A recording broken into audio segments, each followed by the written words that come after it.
All right, welcome back, everybody. Good morning. It's so wonderful to be here.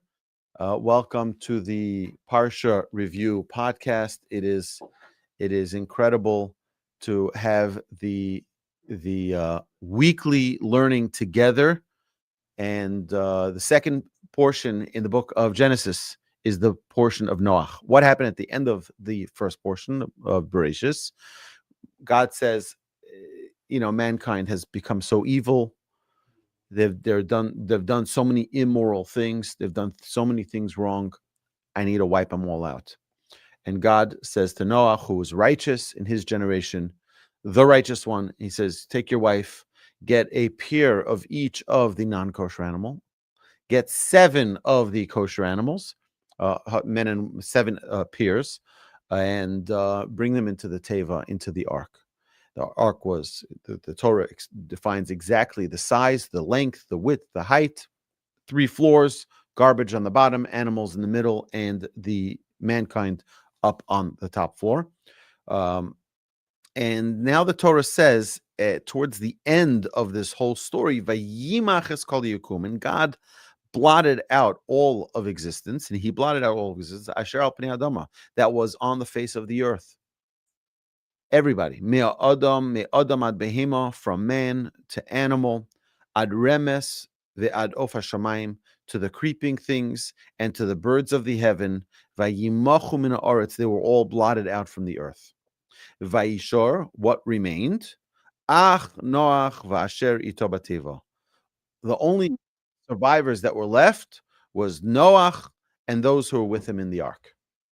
So this is obvious, right? We know that he was in the ark. We know that what is going on here. Why does it need to spell out that Noach was the remaining survivor? So what do whenever we have a question like that? We look at Rashi, the great commentator. What does Rashi say? Rashi says something incredible. He says that Noach was late to feeding the lion, vihikisho, and he bit him. And we see that this was his payment. He was late to feeding the lion. Now let me ask you a question, just so that we can get some understanding here. For 1 year, they were in the ark. It says, the Talmud says, that the children of Noach and Noach himself were on rotation, that all the 12 months that they were in the ark, lo ra'inu sheino be'einenu, we did not sleep. We couldn't sleep. We had to learn what each animal needed. And those who needed to eat by night, we fed them at night. Those who needed to eat by day, we fed them by day. Those that needed meat, we gave them meat. Those who needed seeds, we gave them seeds. Those who needed everything they needed, they were busy the entire time making sure that they weren't zoologists. They had to go and work hard and feed every single one of the animals. And he's late one time to feeding the lion, and he gets bitten. It's almost like what's going on here.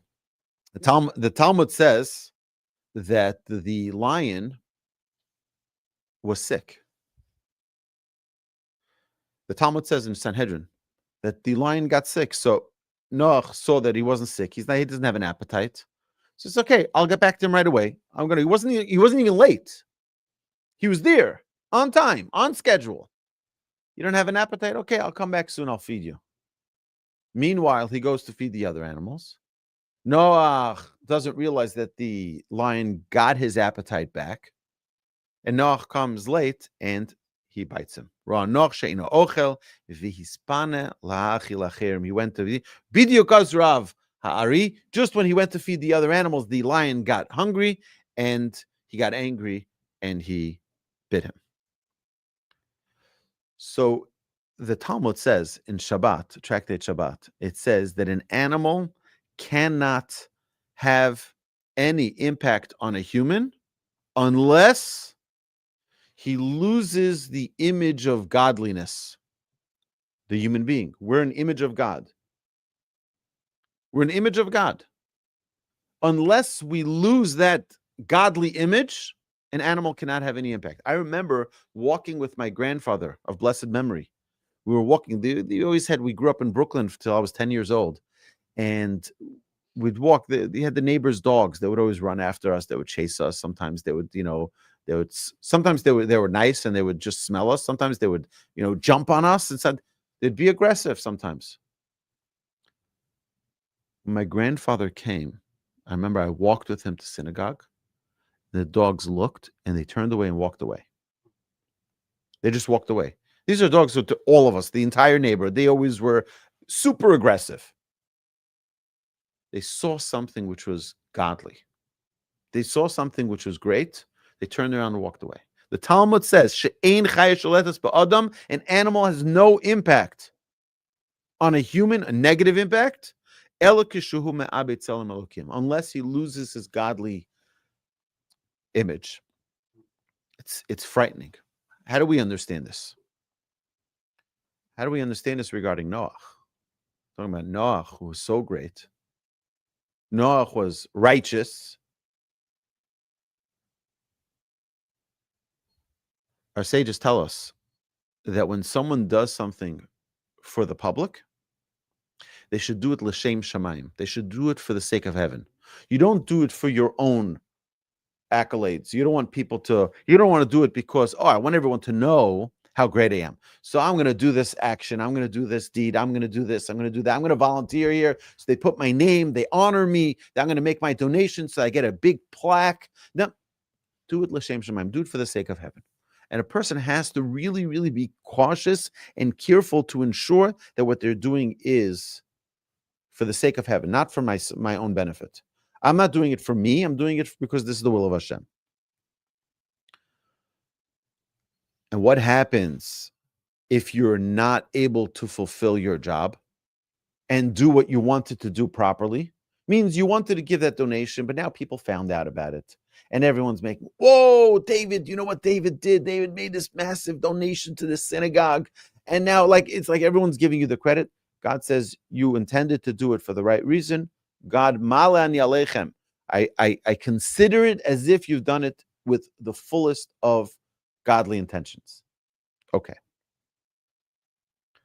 And if you desire to do something and you're not able to do it, it's as if you did it. It's just an amazing side thing. People say, when I win the lottery, then I'm going to give charity. When I make all this money, then I'm going to give. The rule is if you don't give already now, you're not going to give it later. If you don't give when you don't have, you're not going to give when you do have. Because that muscle is not suddenly going to show up. That muscle is not suddenly going to appear. You need to exercise that muscle. When you don't have, you give $1, you give $2, you give $20, you give $50, whatever it is you can give. And by the way, there's someone who sends me almost daily a donation online, like for $1.47, $2.52. I'm not kidding you. Okay, why? He has some calculation. I don't even know. I never really asked why, but he has some calculation of how much money he made the previous day, and then he gives whether it's 1%, maybe it's 10%, maybe it's 20%. I have no idea. I know he gives to other people also in interesting numbers, right? But the idea is that he's giving every day, and when you give every day, you're exercising that muscle. So when he wins that $100 million, he'll also give. It's not going to suddenly be a new exercise for him to give. So tell me, who gives? Who was a greater giver than Noach? Noach spent an entire year giving and giving and giving and giving to each of these animals. And this is his reward. This is his punishment, is that he has to walk out of the ark after a year of feeding these animals, limping because he got bitten by the lion, because he was late, and it wasn't even his fault. The lion was sick. So our sages tell us an amazing thing in the Talmud. Amar Rav Yehuda Amar Rav. Rabbi Yehuda says in the name of Rav, Kol mashas osa Avram Avinu l'malachei asharos be'atzmo, osa HaKadosh Baruch Hu levanav be'atzmo.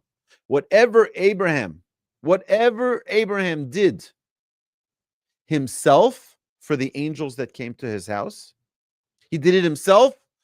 God himself provided that same action for the Jewish people. And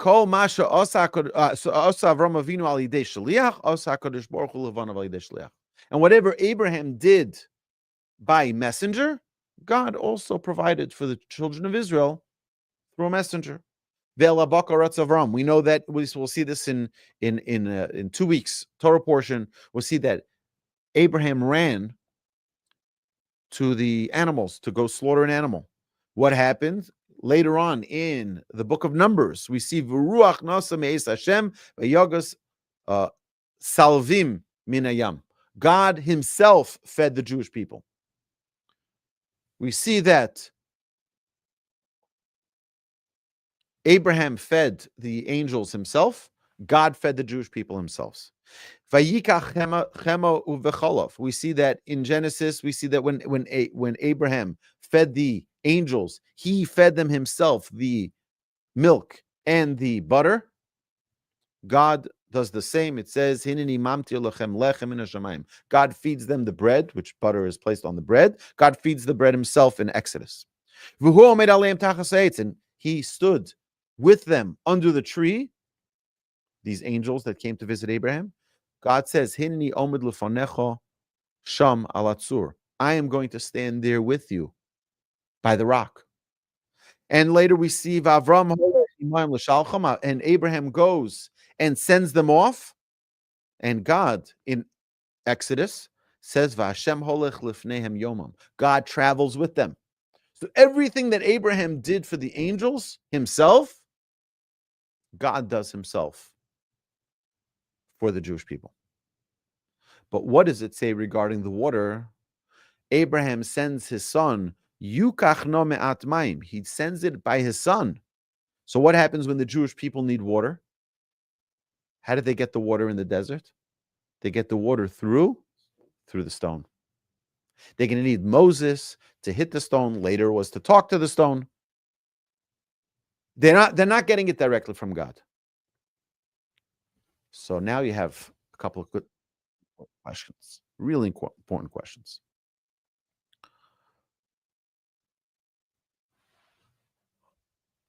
We see all of the incredible things that Abraham did. We see everything that he did. It goes all the way to his great-grandchildren. That's the impact. The impact is all the way to his great-grandchildren, his great-great-great-great-grandchildren. We have Abraham to Isaac to Jacob to the tribe of Levi. And then Levi was the great-grandfather of Moses. So you're talking about 7 generations from Abraham all the way to Moses. And that's the impact that it has. Can we assume that the actions that we have will affect 7 generations from us? That's a pretty powerful impact. And then, if a person has one little flaw, one little mistake, it has such an impact, such a massive impact. It really is an amazing thing. How's that possible? So we have to understand that, particularly with our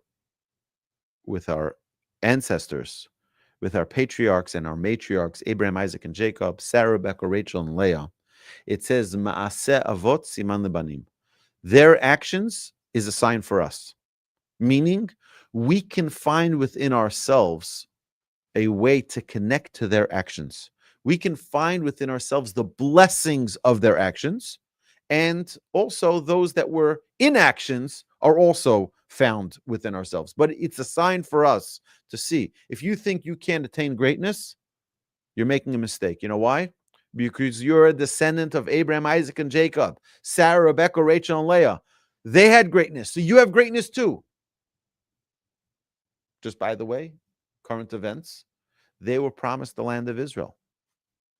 Abraham, Isaac, and Jacob, and the tribes of Israel, and Moses, and Aaron, and Joshua. It didn't stop by the second generation. I know this because I posted we have a TikTok for Torch, and one of the videos that I posted, I get all these free Palestine comments. Okay, fine, ignore them.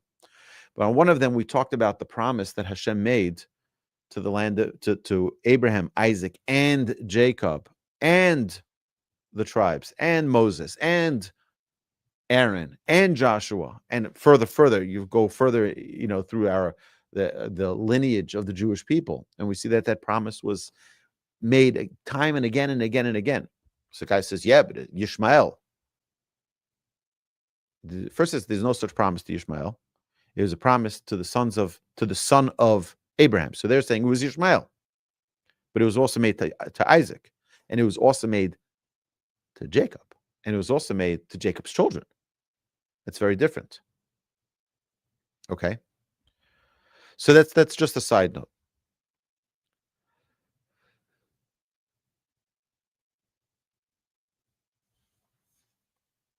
The Torah is a document for us to learn from. Is for us to learn the greatness of what we can accomplish.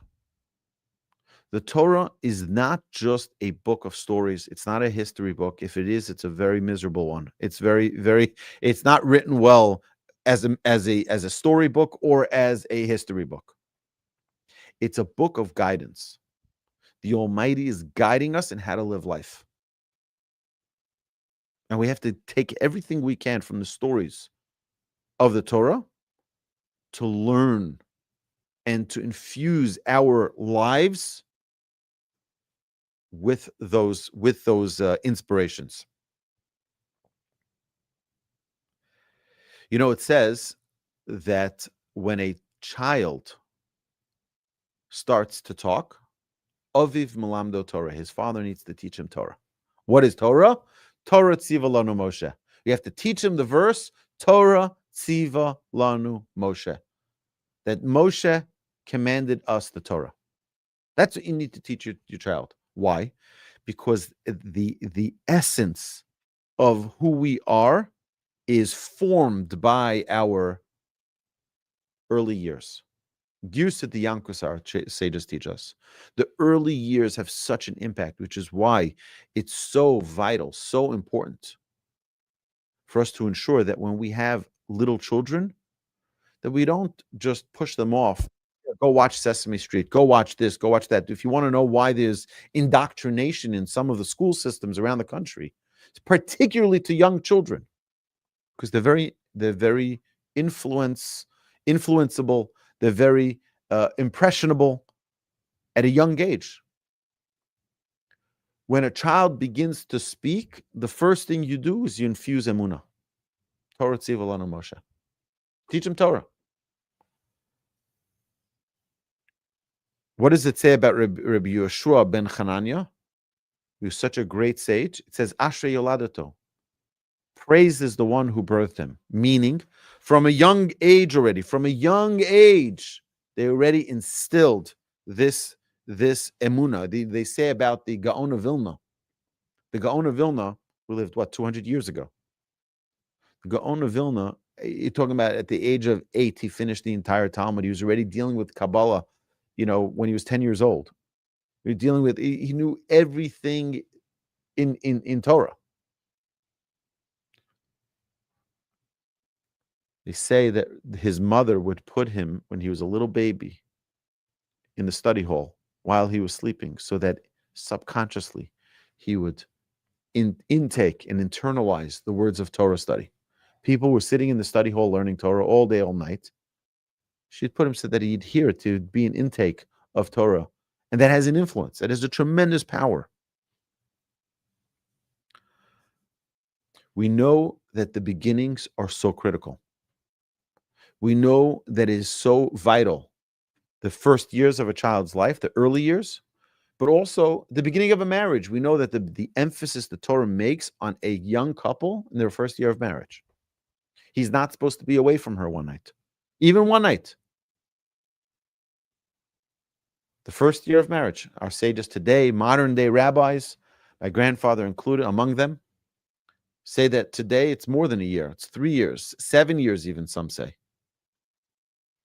In the beginning of marriage, you're laying down the foundations for your future. It needs to be firm. It needs to be solid. It needs to be unquestionable. It needs to create a foundation of strength. The beginnings are the most critical time. We also see that the beginnings are always difficult as well. Kolas cholos kashos. All beginnings are difficult. You're going to start a new regimen at your workout. It's not going to be easy in the beginning. You're going to start a new habit. It's not going to be easy in the beginning. It's always going to be difficult. It's always going to have challenge. We're planting seeds.